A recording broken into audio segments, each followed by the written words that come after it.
The Provisional Irish Republican Army carried out 2 bomb attacks against British coal ships in February 1981 and February 1982 at Lough Foyle, a large inlet between County Londonderry in Northern Ireland and County Donegal in the Republic of Ireland. Both vessels were sunk, but their crews reached the coastline safely in lifeboats.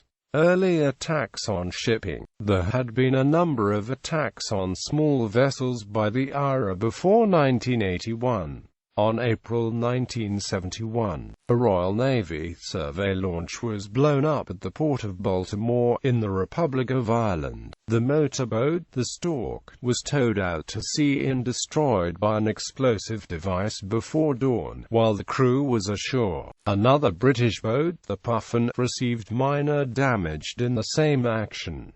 Both motor launchers were attached to HMS Hecate. Between February and October 1972 the Provisional IRA carried out 2 bombings against sand barges at Lough Foyle. 2 IRA members were killed by the premature explosion of one of the devices, while 2 of the barges were sunk in a second incident, with a loss of £80,000.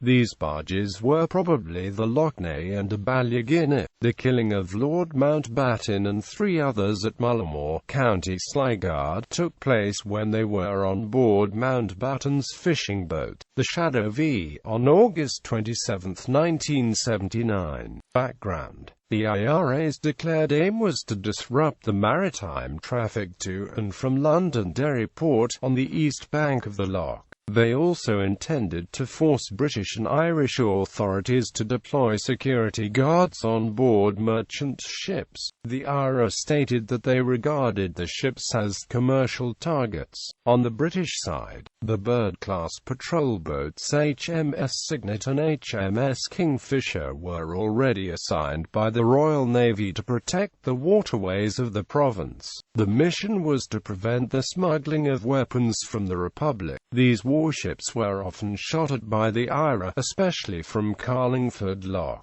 The Signet narrowly avoided 250 rounds fired by a sniper in South Armagh sinking of the Nellie M. The Nellie M was a coaster ship of 782 BRT, launched in 1972 at Yorkshire. She was owned by S. William Co. and Amp Co. Limited, of Liverpool at the time of the attack, which took place on 6 February 1981. The vessel was at anchor barely 300 yards from the Republic's shore, awaiting for proceeding up the river. The coal ship had departed from Liverpool with a cargo valued at £1 million.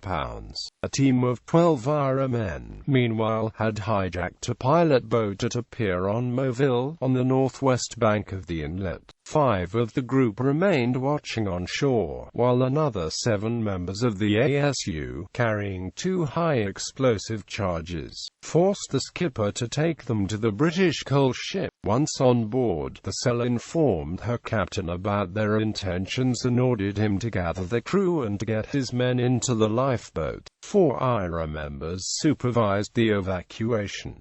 At the same time, 3 others planted the charges in the engine room. The hijacked motor launch then took in tow the lifeboat, leaving her adrift close to the eastern shore, and headed back for Moville. As the lifeboat reached the beach, the first explosion shook the Nellie M. Huge flames, visible from several miles away, engulfed her bridge. A second blast, some hours later, blew up the bulkheads and the ship began to sink.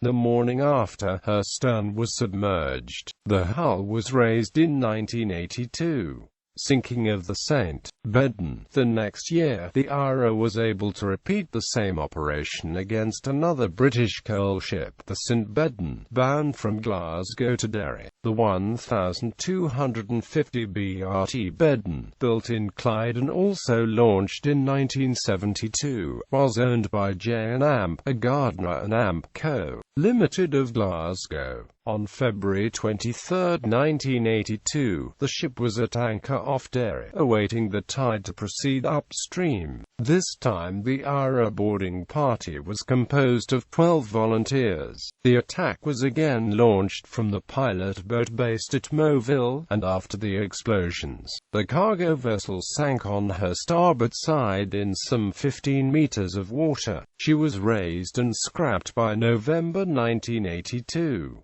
The lifeboat with the crew members was towed to the shoreline in the same way as in the case of the Nellie M. Aftermath. One of the unexpected consequences triggered by the bombings was the debate in the Oireachtas about the dispute with the United Kingdom on the legal jurisdiction over the waterways in Northern Ireland. The salvage of the Nellie M was conducted by a company from the Republic, and her wreckage was sold to a ship owner in that state, who refurbished the ship under the name of Ellie. The coal ship was subsequently bought by several companies. She was lengthened by 7 meters and renamed Trimix. Since 2000 she is managed by a Colombian company after being rechristened Dove. The St. Bedan was instead declared a constructive total loss and scrapped at Liverpool. The Royal Navy and the Royal Air Force increased the patrols in Northern Ireland waters following the attacks. A bigger naval target was hit by the IRA several years later, in 1990, when an unknown number of its members managed to board the RFA Fort Victoria at anchor near Belfast. Shortly after her launching, they planted 2 large bombs in her engine room. One of the devices exploded, damaging her considerably. The second one was successfully defused.